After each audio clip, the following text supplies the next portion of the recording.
Alors, j'ai un petit extrait de film pour toi.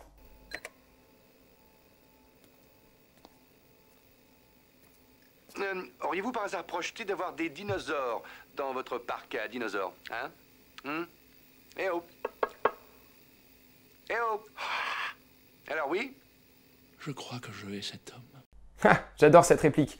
Mais pourquoi est-ce que tu me montres ça? Ben, est-ce que t'aurais pas projeté d'avoir des vidéos de finance sur ta chaîne de finance? Hein? Ça fait combien de vidéos qu'on fait que de l'économie là? Ouais, t'as raison, mais justement, aujourd'hui, on parle de hedge fund, de stratégie d'arbitrage, d'effet de levier et de calcul des risques. De hedge fund? Tu veux dire qu'on va parler de la stratégie utilisée par les hedge funds pour gagner plein de thunas? Oui, et de la stratégie qu'ils utilisent pour bien se planter aussi. Aujourd'hui, on va parler de l'histoire de Long Term Capital Management, LTCM, le plus gros et le plus prestigieux hedge fund des années 90.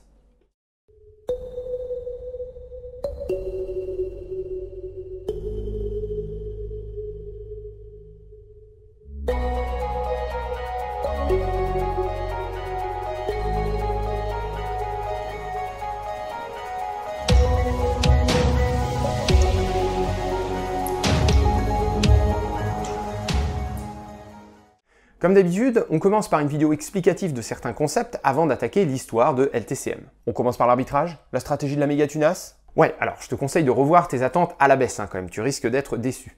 Donc, les hedge funds peuvent utiliser n'importe quelle méthode pour gagner de l'argent, mais il est vrai qu'il en existe certaines qui nécessitent différents produits dérivés complexes qui semblent parfaitement obscurs pour le commun des mortels. Même si on peut donner des noms à chacune de ces stratégies, il n'empêche que l'idée reste à peu près toujours la même et c'est pour ça qu'on peut globalement parler d'arbitrage pour les décrire. Allez, c'est bon, arrête de tourner autour du portefeuille. Comment ça marche? Bien, imagine deux maisons dans un même quartier. La première est grande, récente et plutôt design, tandis que la deuxième est plus petite et beaucoup plus ancienne. Le prix de la maison récente est évidemment supérieur à celui de l'ancienne. Là où le simple spéculateur va parier sur la hausse ou la baisse du prix de l'immobilier en général, l'arbitragiste va aller voir dans le détail s'il ne peut pas faire un pari plus précis. Par exemple, est-ce qu'on ne pourrait pas parier sur le fait que l'écart de valeur entre les maisons augmente ou diminue? Parier sur un écart? Genre si la différence de valeur entre les deux maisons augmente, on gagne des sous. Oui, ou l'inverse. Mais comment on pourrait faire ça? Et puis surtout, pourquoi parier là-dessus? Qu'est-ce qui pourrait bien te faire croire que la valeur entre les deux maisons va augmenter ou se réduire? Pour répondre, il faut se demander ce qui compose la valeur de nos deux maisons.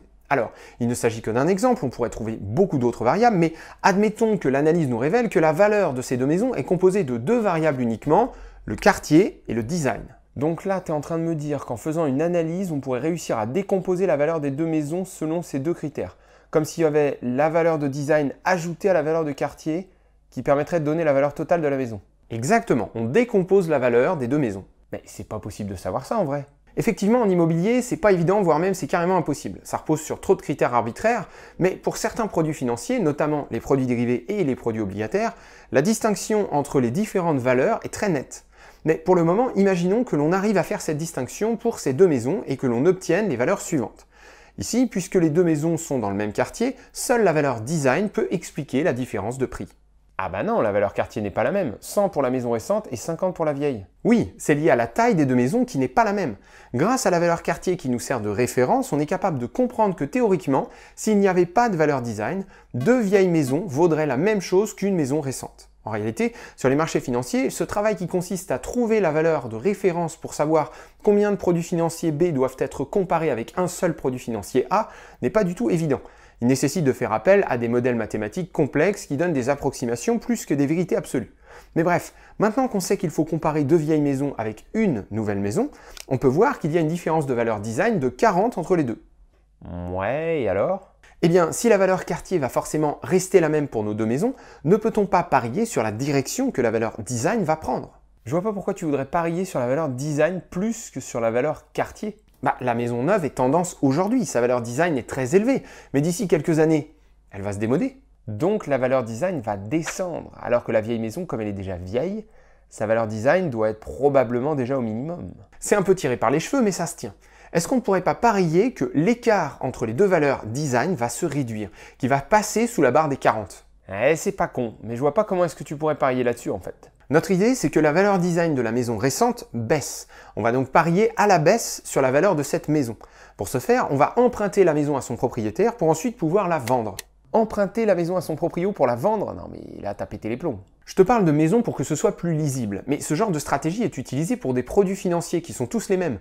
Peu importe que je t'emprunte une action Apple et que je t'en rende une autre. toutes les actions Apple sont les mêmes. Donc ici, on part du principe qu'il existe plein de maisons récentes et vieilles qui sont toutes les mêmes et qui ont toutes la même valeur. Donc on emprunte la maison récente et on la vend. On se retrouve avec une obligation de rachat qui fonctionne comme une dette. Il va falloir racheter la maison pour la rendre à son propriétaire. En face de ça, on vient de toucher l'argent de la vente dont le montant correspond exactement à la valeur de la maison. Notre position est équilibrée. On n'a rien gagné, mais on n'a rien perdu non plus.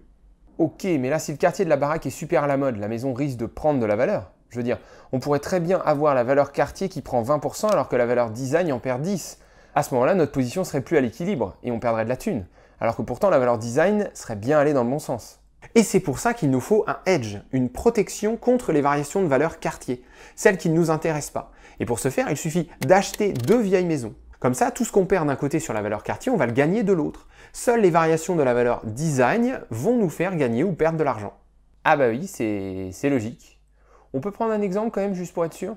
On y vient. D'abord, faisons le point sur la deuxième patte de notre trade.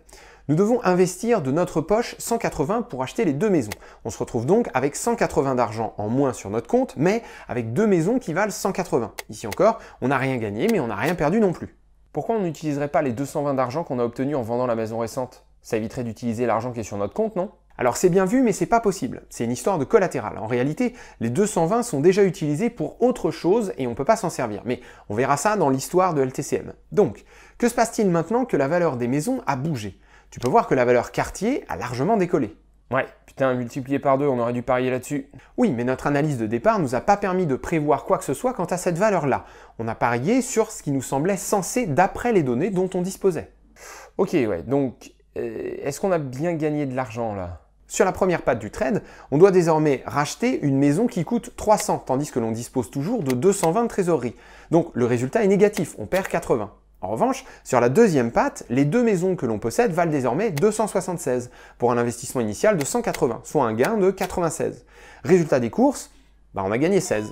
Ah ouais, c'est fou. Et pourquoi 16? Enfin, je veux dire, ça vient d'où? Eh bien, la valeur design de la maison récente a diminué comme prévu, ce qui nous a fait gagner 20. En revanche, la valeur design de la vieille maison a aussi diminué, mais à un rythme beaucoup plus faible, si bien qu'on n'a perdu que 4. La différence entre les deux nous donne notre bénéfice. Ah ok, c'est assez cool. Donc l'idée c'est d'isoler les variables et de parier sur une variable précise. Et pour faire ça, il faut trouver le moyen d'annuler les gains ou les pertes qui seraient causés par les variations des autres variables. Exactement, et c'est pour ça que les trades d'arbitrage sont souvent complexes et impliquent de nombreux produits financiers et des modèles mathématiques poussés.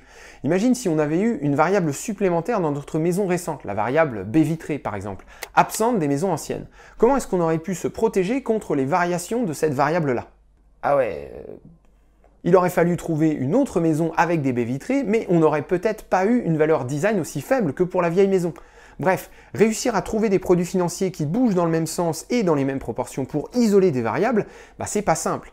Et c'est pas toujours hyper précis non plus. Mais l'idée est là, si la valeur d'un produit financier A peut se découper en 5 variables et qu'on ne veut parier que sur la variation de l'une d'entre elles, il faut trouver tous les autres produits financiers et les acheter ou les vendre dans les bonnes quantités afin d'annuler les gains ou les pertes issues des variations des 4 variables qui ne nous intéressent pas. Mais alors du coup, tu crois que je vais pouvoir me mettre à faire de l'arbitrage? Probablement pas. Comme je te le disais, l'arbitrage est souvent réservé aux pros. Avec le nombre de traders sur le marché, les stratégies les plus évidentes et les moins risquées ont déjà disparu. En plus de ça, qui dit arbitrage dit souvent effet de levier. Oh non, pas l'effet de levier. Je sais qu'on en a parlé plein de fois, mais je sais pas, ça rentre pas. Imagine que plutôt que de jouer aux arbitragistes comme nous, un financier ait simplement décidé de parier sur la hausse du prix de l'immobilier. Il a donc tout bêtement acheté une maison récente et 2 vieilles maisons. Est-ce que tu peux me calculer son bénéfice? Ah oui, ça je peux le faire. Donc, il faut investir 220 pour acheter la maison récente et ça rapporte 300, ça nous fait un gain de 80. Et après, pour les 2 vieilles baraques, il a fallu investir 180 pour une valeur actuelle de 276. Ça nous fait donc 96. Total, 176 balles. C'est carrément mieux que nous du coup. C'est même 5 fois mieux que nous. Notre rendement n'est que de 8,9%, tandis que celui du financier est de 44%. Et là, c'est la boulette. En fait, comptablement, je devrais tenir compte des 220 de trésor. Notre vrai rendement est de 16 divisé par 180 plus 20, soit 4%, ce qui est encore plus faible que prévu. En oubliant de compter les 220, je pars du principe que le fonds bénéficie déjà d'un effet de levier, alors que non, le but c'est de montrer le rendement sans aucun effet de levier. Bon, c'est pas une grosse erreur, donc je laisse les 8,9% à l'écran. Mais alors du coup, qu'est-ce que l'effet de levier? Eh bien justement, on y arrive. Or, c'est un peu la même chose qui se passe en réalité. Les arbitragistes parient sur des petites variations, des petits écarts de valeur qui passent presque inaperçus. La question est donc la suivante. Qui voudrait investir dans une stratégie d'arbitrage ultra complexe, qui rapporte presque rien, alors qu'il est possible de simplement acheter des actions ou de l'immobilier et de se laisser porter par le marché? Parce que notre stratégie est quand même vachement moins risquée. Non, pas du tout, on aurait pu se planter dans notre analyse. L'écart de la valeur design aurait très bien pu augmenter pour une raison qu'on n'aurait pas réussi à percevoir. Les stratégies d'arbitrage sont ni plus ni moins risquées que n'importe quelle autre. Par contre, elles rapportent beaucoup moins. Ouais, donc si c'est pas le risque qui rend la stratégie intéressante, c'est que ça doit être une histoire d'effet de levier? Petit malin. D'un côté, il y a un fonds d'investissement classique qui suit une stratégie dite directionnelle. Il vend ou achète des produits financiers pour parier sur la hausse ou la baisse. Pour financer l'ensemble des produits financiers qui sont les siens et dont le rendement est de 44%, il utilise à 100% l'argent de ses clients. De l'autre côté, il y a un hedge fund qui met en place une stratégie d'arbitrage qui permet aux produits financiers qui sont les siens de proposer un rendement de 8,9% seulement. Comment faire pour être compétitif? La réponse, seulement 20% du financement vient de l'argent de ses clients. Le reste vient de la dette. La même quantité de produits financiers rapporte 5 fois moins, mais comme l'argent investi par les clients est 5 fois moindre, le rendement final est équivalent. L'effet de levier permet de compenser le faible rendement des stratégies d'arbitrage. Ah mais oui, je me rappelle maintenant, on avait déjà parlé dans l'épisode sur Margin Call. Et dans celui sur Lehman aussi. Exactement, et tu peux voir pourquoi ce genre de montage est dangereux. Pour un fonds directionnel, il faudrait que tous les produits financiers qu'il possède tombent à zéro pour que les clients du fonds perdent leur mise de départ. Pour un hedge fund, à cause de l'effet de levier qui est ici de 1 pour 5, il suffit que les produits financiers perdent 1/5 de leur valeur pour que les clients du fonds perdent tout. Au-delà de 20% de pertes, les créanciers prennent le contrôle du fonds et vendent les produits financiers restants pour se rembourser. Je te laisse retourner voir les 2 épisodes sur Lehman si ce point n'est pas clair. Donc c'est pas tant la stratégie d'arbitrage en elle-même qui est dangereuse, c'est plutôt l'effet de levier qui lui est associé. Et cet effet de levier existe parce que sinon l'arbitrage ne rapporterait que des cacahuètes. C'est ça. Alors du coup j'ai une autre question. Dans la vidéo sur Lehman Brothers, on a vu que les banques fonctionnaient aussi avec un effet de levier important, parfois jusqu'à 1 pour 30. Donc 3% de pertes sur les actifs et boum, c'est la faillite. On avait dit que ces banques gèrent leurs risques en utilisant des hedges, comme les hedge funds finalement. Du coup, est-ce que ça veut dire que les banques font aussi de l'arbitrage? Alors oui et non, les traders market makers des banques essayent de gagner de l'argent via les transactions qu'ils réalisent et ils ont pour but de fournir de la liquidité à leurs clients. Les traders achètent quand les clients veulent vendre et vendent quand les clients veulent acheter. Ainsi, ils ne choisissent pas complètement l'exposition qu'ils prennent et doivent se hedger pour ne parier sur aucune composante de valeur des produits financiers qu'ils détiennent. Cependant, il est impossible de neutraliser toutes les composantes. Quoi qu'il arrive, il restera toujours une variable ou un morceau de variable qui pourra faire gagner ou perdre de l'argent à la banque en fonction de l'évolution des marchés. Le hedge parfait n'existe pas. Donc les traders des banques font de l'arbitrage malgré eux? Parce que le hedge parfait n'existe pas? Encore une fois, c'est plus compliqué. On ne peut pas imposer aux market makers des banques la couverture parfaite parce que celle-ci n'existe pas. On peut en revanche imposer une méthode de couverture, mais celle-ci sera toujours interprétative. Les modèles mathématiques permettent de déterminer les quantités de produits financiers à acheter ou à vendre pour se couvrir, mais les chiffres sont indicatifs. Il y a toujours une marge d'erreur liée au fait que les modèles sont statistiques. Ainsi, plutôt que d'obliger les traders à suivre les modèles, les banques préfèrent leur laisser une petite marge de manœuvre. Résultat, l'exposition des banques aux variations des marchés financiers résulte du fait que 1. Le hedge parfait n'existe pas, 2. Les modèles sont imparfaits, et 3. Les traders interprètent les modèles et choisissent parfois de garder certaines expositions plutôt que d'autres. Mais alors ça veut dire quoi du coup? Les traders des banques font de l'arbitrage, oui ou non?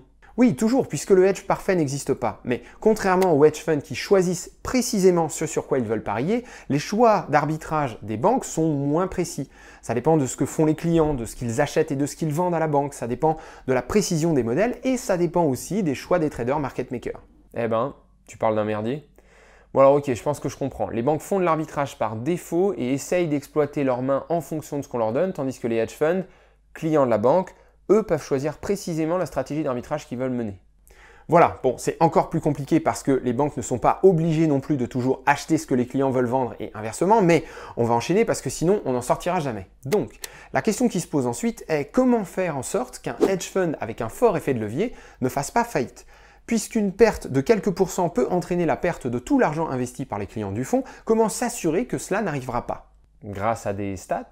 Voilà, des stats mises au point dans les années 70 grâce à la contribution de nombreuses personnes, mais notamment grâce à celle de Fisher Black, Myron Scholes et Robert Merton via leur fameuse formule de Black & Scholes. Black-Scholes, c'est pas la formule pour valoriser le prix des options plutôt? Si, mais au cœur de la valeur d'une option se trouve une variable de risque de perte financière particulièrement difficile à estimer. Et l'innovation de Black-Scholes et Merton repose justement sur la méthode de mesure de cette variable, méthode qui peut se généraliser à tous les produits financiers. Pour bien comprendre, on va tout de suite prendre un exemple. Voici un graphique qui reprend toutes les journées de cotation de l'indice américain Dow Jones entre 1985 et 2000. Je prends cette période car elle correspond à l'histoire qui va nous intéresser. Le Dow Jones, c'est le CAC 40 américain, c'est ça? C'est ça, c'est l'indice boursier qui permet de suivre l'évolution moyenne des prix des actions des principales entreprises industrielles aux États-Unis. Sur ce graphe, tu peux voir que le Dow Jones a perdu 13% de sa valeur le 19 octobre 1987. C'est le fameux Black Monday, décrit notamment dans Le Loup de Wall Street. Il y a également eu une baisse de plus de 8% en octobre 89, de 7% en octobre 97 et de 6% en octobre 98. Eh mais la vache, les grosses baisses, c'est toujours en fin d'année là? Coïncidence? Je ne crois pas. Ouais, alors ce qui nous intéresse surtout, c'est de constater que les journées de forte hausse et de forte baisse sont rares. On va donc se poser la question suivante. Sur les 3771 journées de trading entre 1985 et 2000, combien ont vu l'indice américain bouger de plus de 0% mais de moins de 0,1%? Ah, et c'est à moi que tu poses la question? J'en sais rien. 218. Maintenant, combien de journées au-dessus de 0,1% mais en dessous de 0,2%? 207. Et au-dessus de 0,2 mais en dessous de 0,3? 162, etc., etc. Même raisonnement pour les journées présentant une performance négative. Est-ce que cette distribution ne te serait pas familière? Ben si, c'est celle de la loi normale, la gaussienne. Ok, c'est ici qu'il ne faut pas que je te perde. En regardant cette manière de présenter les différentes performances du Dow Jones, on peut voir deux choses. Numéro 1, on dirait bien que les journées de trading se répartissent autour d'une performance de 0%. Plus précisément, les journées sont réparties autour de la moyenne de l'ensemble des performances de la période, qui est de 0,06%. On compte exactement 1888 journées avec une performance inférieure à 0,06% et 1883 journées avec une performance supérieure.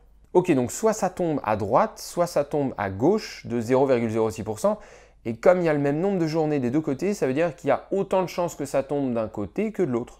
Voilà, c'est ça l'idée. Deuxième chose à voir, les journées de trading sont plus nombreuses autour de la moyenne que sur les bords. C'est un peu comme si chaque nouvelle journée de trading était une bille qui tombait à la verticale de 0,06% et qu'il y avait une espèce de force qui pouvait la pousser aléatoirement vers la gauche ou vers la droite au moment de sa chute pour l'éloigner du centre. Le plus souvent, cette force semble faible car les billes tombent majoritairement proches du centre. Mais de temps en temps, la force est suffisamment puissante pour atteindre les cases les plus éloignées. Et concrètement, c'est quoi cette force qui peut pousser les billes à gauche ou à droite? Eh bien concrètement, on n'en sait rien. Je te rappelle qu'on parle de la performance de l'indice du Dow Jones. Il s'agit donc de décrire le comportement d'investisseurs qui décident d'acheter ou de vendre les actions des entreprises qui entrent dans la composition de cet indice. Donc la force dont on parle n'existe pas réellement, elle n'est pas clairement définie. Elle est en constante évolution, elle se compose de multiples informations liées aux anticipations des investisseurs, à leurs croyances, à leurs espoirs, à leurs peurs, etc. Ouais, du coup ça va pas trop nous aider ça. Cela dit, on peut estimer la puissance moyenne de cette force sur une certaine période en calculant ce qu'on appelle la volatilité, qui est le nom financier de l'écart type. Ici, cette volatilité est de 14,6%. Ce que ça veut dire, c'est que si on trace une loi normale centrée sur 0,06% et dont l'écart type correspond à une volatilité de 14,6%, voilà ce qu'on obtient. Ouais, enfin c'est pas mal, mais ça colle pas pile poil non plus là. Non, et c'est normal. La courbe est une estimation de la manière dont les journées de cotation devraient être distribuées si la vraie loi de distribution était bien une loi normale de moyenne 0,06% et de volatilité 14,6%.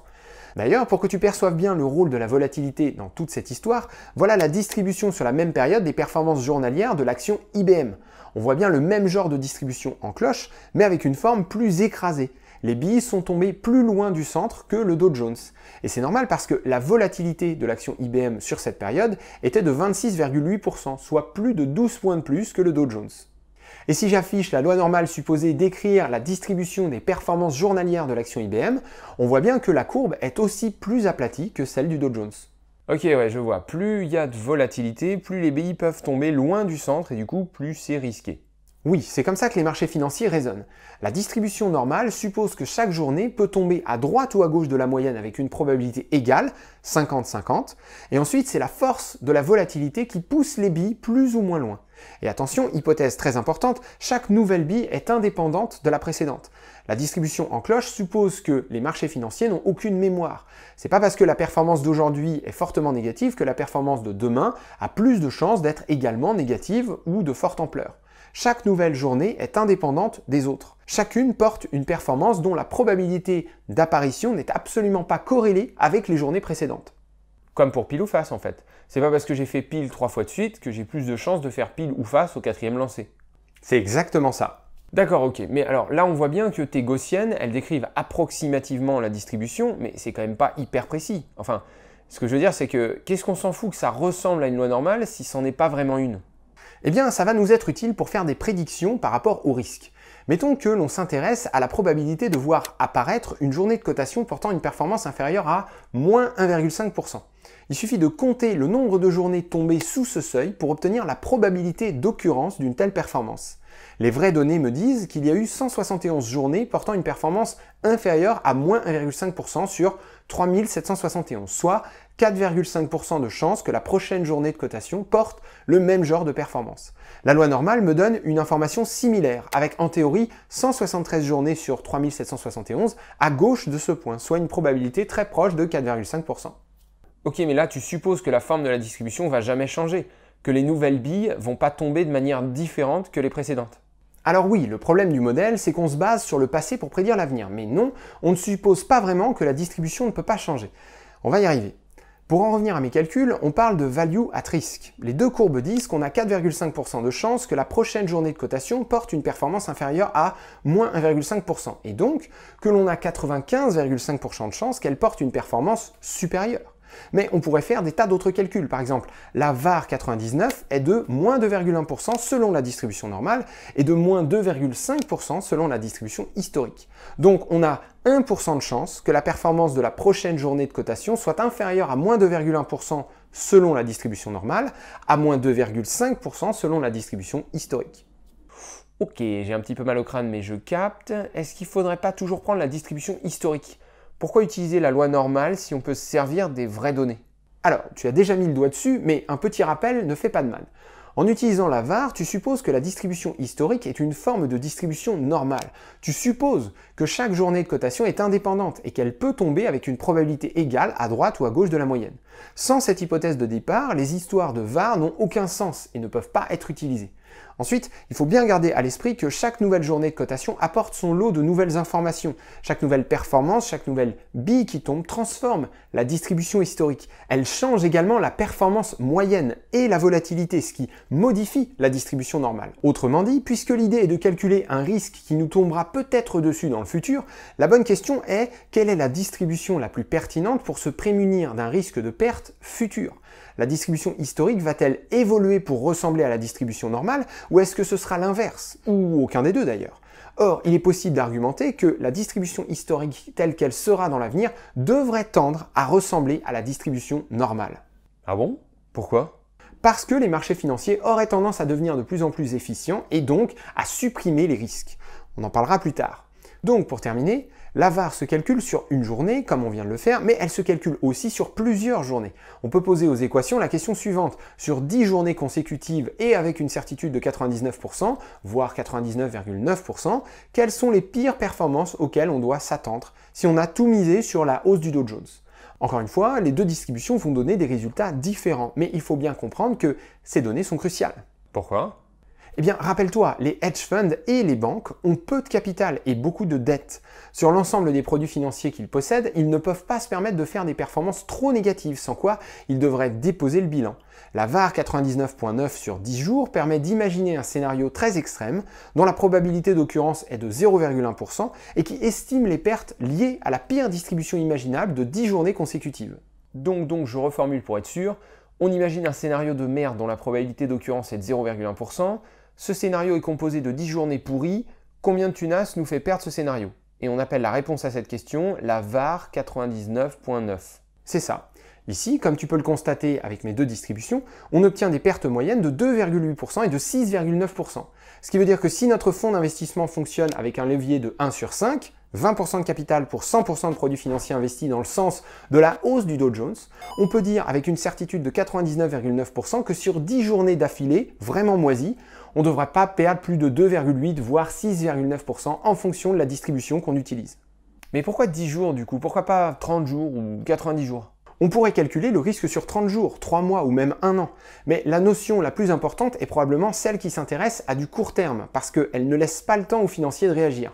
La VaR sur 10 jours correspond à une perte éclair qui surprend tout le monde. Au-delà de ce seuil, on considère que les gérants du fonds auront le temps de modifier les investissements ou de prendre des assurances pour éviter la faillite. Ok, et avec les VaR sur les longues périodes, tu supposes que la personne ne fait rien pour les éviter. Donc forcément, la VaR 99 sur 1 an est plus indicatif qu'autre chose. Parfait, tu m'as l'air d'avoir bien saisi tout ça, c'est le moment de récapituler. Les stratégies financières les plus complexes sont souvent basées sur la notion d'arbitrage. Il s'agit de trouver les variables qui composent la valeur d'un produit financier et de ne parier que sur l'évolution de l'une ou de certaines d'entre elles, dans un sens ou dans l'autre. Afin de ne pas être exposé au mouvement des autres variables, il est nécessaire de mettre en place un hedge, une couverture. Il s'agit de s'assurer de parier sur les variables auxquelles on ne veut pas être exposé dans les deux sens, à la hausse et à la baisse. Les stratégies d'arbitrage sont parfois difficiles à mettre en place car il faut maîtriser certains modèles mathématiques qui permettent de savoir combien de produits financiers acheter ou vendre pour obtenir un hedge cohérent. La réalité étant que même avec toute la bonne volonté du monde, les hedges ne se comportent jamais parfaitement comme ils le devraient. L'arbitrage est également une forme de spéculation qui rapporte peu. Il faut une énorme quantité d'argent pour dégager des profits significatifs. C'est la raison pour laquelle les hedge funds qui ont recours à l'arbitrage utilisent l'effet de levier pour financer leur position.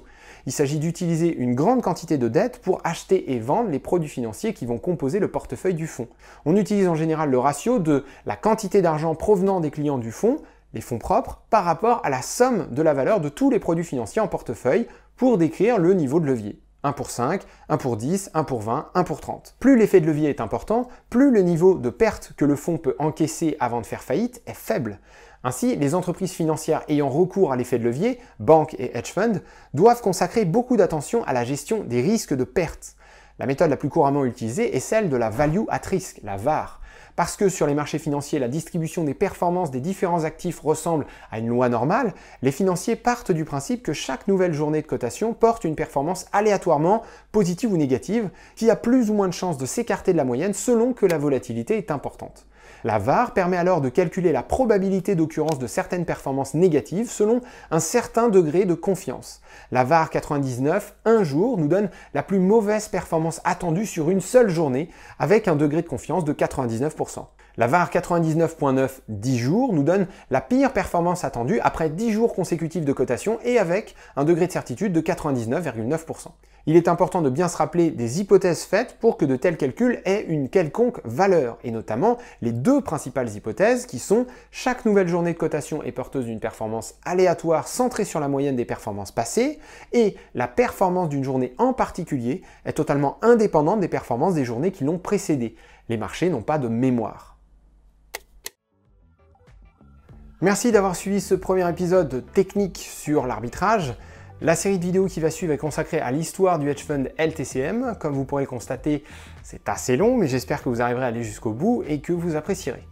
Un grand merci à tous ceux qui me soutiennent sur Tipeee, c'est ma principale source de revenus. Il n'y aurait tout simplement pas de vidéo sans vos dons. Je vous invite comme d'habitude à liker, commenter, partager. Sur ce, portez-vous bien et à tout de suite.